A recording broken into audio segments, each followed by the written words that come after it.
we are sitting here doing a coffee with Coach at 115 coffee shop Yes. Menteng, in Menteng. Jakarta.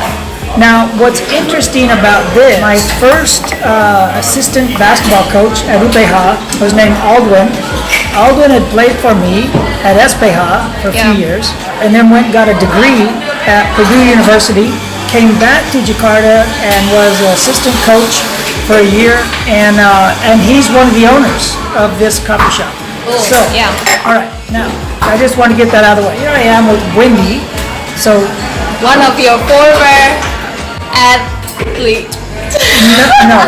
Wendy's not a former athlete. Wendy just left our department this last year for Yes. a new job. Aldwin's inviting me to his coffee place. Beck and I will be here next week, meeting Aldwin actually. The connection that we keep with our staff, our athletes down through the years is part of what makes UPH unique. It's part of the family that we try to create. Yes.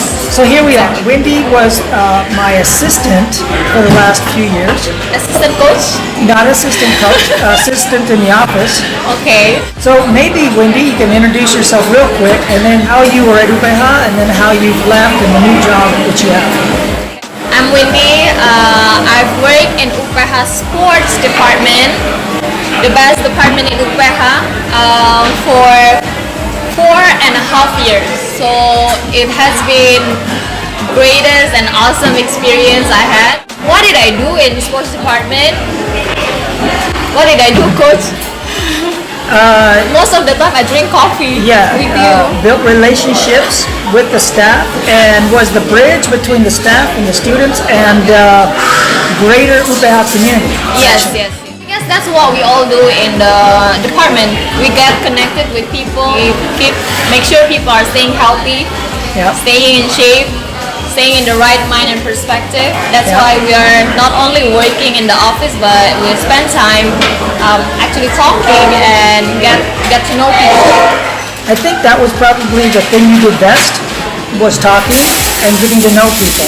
Because your degree at UPH was in, I studied international relations. and so you graduated what year? 2015. I had kind of got to know Wendy a little bit through HM, Thank you. through Makasih. Terima kasih. Avocado toast, Aldwin's trademark. Yes, Nice. it's one of the best here. HMCC, a church in Lipo, Karawaci. I knew that she would bring a certain energy and youthfulness to our department, which you did, which was really beneficial for us. You did a lot of community building. I think that was probably your biggest asset to us, because you didn't come from an athletic perspective, which most of our staff does, but you came from a connectivity and a relational, Yeah. which really helped us. It helped us grow Yeah. in that area. So what are you doing now? I mean, you left us, but I didn't leave you guys in a way. I'm going to comment on keeping the team young and fresh. okay. It's not that I'm keeping the team young with my youthfulness, but then we're all working in university, so might as well stay young because Sure. we have all these students. Why acting old and boring when we get to spend this time with the cool and fun kids, and we have all athletes like that. So True. yeah, I think everyone's in the department have the youthful vibe in it. That's why we're the best. After UPH, I actually work in a NGO. It's called Tier Fund, but most of our work is to get connected and help people who are affected by disaster in Indonesia. So a couple weeks back, I just went to visit one area that affected by the tsunami and earthquake. So what happened there Where was that? Where did in you go? Sulawesi, Okay. in central Sulawesi. So what happened there when the earthquakes happened? All people lose their house. So the organization that I'm working with are helping, providing and funding for the rebuilding of the community there. Okay. You've been with them for how long? How long has it been? 3 months now. 3 months. Okay. Yes. Is it what you expected? It is, but that I realized that I didn't expect as much as I should have expected it. You know what I mean? I thought I know You where I'm going. underestimated, and now it's Yes. bigger than. Okay. Yes, and I'm like, oh my, there's a lot of things I need to learn. Okay. In a way, it's humbling. Okay. Well, that's humbling is a good thing. I mean, yeah, keeping that humble spirit. Yeah. That's a good thing. Now you're working with an international group.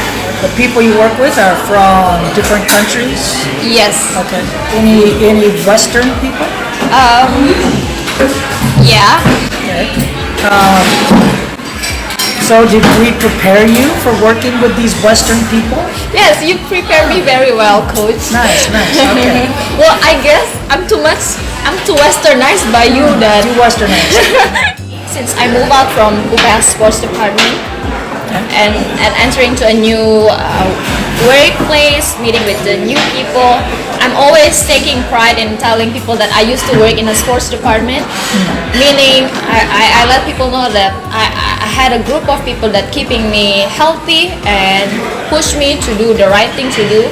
Especially when I say I was not an athlete and I've never come from that background before. But then having the privilege to work in the sports department have helped me to grow in self-discipline and self-control. And then I realized when I leave the community and the group of people who have that discipline, and then I'm like, oh wait, I don't have anyone to call me out on when I'm being lazy or not being disciplined. So my questions would be like, how I guess not just for me, but then how do we keep being disciplined on our own? It's good to have people remind you, but then having that perspective Right. from within. I think there's, we kind of hit on this sometimes, the difference between extrinsic and intrinsic motivation. What you're commenting on is the fact that within the environment of the UPS Sport Department, there's a constant pressure, there's a constant reminder of who we're supposed to be. And our office is in a fitness center. I mean, we're like, Exactly. you have we have a fitness center. We look at a swimming pool all day long. Yeah. There's the soccer field, the basketball court. We walk up and down the Yeah. stairs to the office. So you're in a perfect environment with Yeah. people who actually care. So, Yeah. you know, and she would work out. You worked out with Fajar. You worked out with Ela. You worked out with Laura. Yes. The best partners. Yeah, I mean, so you know, you had a group of people that wanted to, and not only wanted to, but had to stay in shape. In our department, I have no problem with somebody taking an hour out of their day and working out.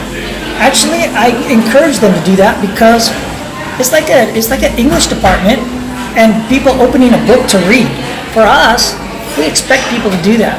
Yeah. Now, the extrinsic motivators around you really helped you. But I think the question is then, intrinsically, how do we develop self-control, having the discipline when we don't have the community? Yes. First of all, you have to want it. I keep coming back to this thing. People will always do what they want to do. We always figure out a way to do what's most important to us. So what you have to do is recognize that you're going to, so now make it the most important thing. When you're actually involved in being physically fit, it is the most important thing in the moment. But we want people to want. So you want a relationship with God, want a relationship with family, want a relationship with building their body and being physically fit, want to grow academically and intellectually, want to grow in relationship with other people. We want people to want it. Yeah. And when you want it, it changes everything. Scripture that I always think back on that changed my life was 2 Timothy 1:7. God did not give us a spirit of fear, but power, love, and self-discipline. So the spirit within us is a spirit of self-discipline. Now the question is, do we plug it in or do we unplug it? Do we live in it, in the spirit of self-discipline, or do we run from it? So you have to look in the mirror and say, okay, this is what I want. This is who I want to be. Yes. I have to do the same thing. What do I want? What does my wife require of me? What do I require of her? Because I'm married, we have this relationship. We have to take care of each other. You're not married yet, But who do you want to be? Yeah. And who do you want to attract into your life? Because that's the Healthy people. yeah, you're a magnet, and you're either going to attract people in, or you're going to repel people. So, attract the right people in. You have a great life. Attract the right people. Okay, Yes, Coach, I will attract remember the right that. people. Yes. You know, an amazing thing also I think about often is God gives us the desires of our heart, even to the deepest depth of who we are in Him. He has placed the desire within us, and He will give us the desire of our heart.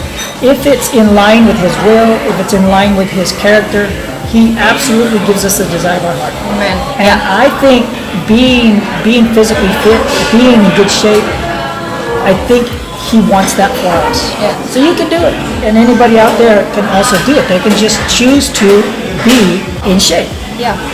physically fit. It doesn't mean we won't get sick. We probably will. It doesn't mean we won't have injuries or operations, but we'll bounce back. We'll bounce back and we'll move forward. Now, Wendy, we're having a coffee. You like coffee. I do. She's a coffee connoisseur. What do you think about this coffee? Let's give Aldwin a little plug here. What do you think? Well, we had cappuccino, and this is actually our second cup. Yeah. Well, a lot of coffee. Well, and the same thing that we always complain about is that it's too milky or it doesn't taste like coffee. But this one, I'm not a coffee expert, so I know this is a good coffee. No, but you really like coffee. I really you know like you coffee. like. Yes, Yeah. yes. So when I drink a good one, I know this is a good one. You know, Wendy, international relations. She's never actually been to Italy, although I think her heart is the heart of an Italian.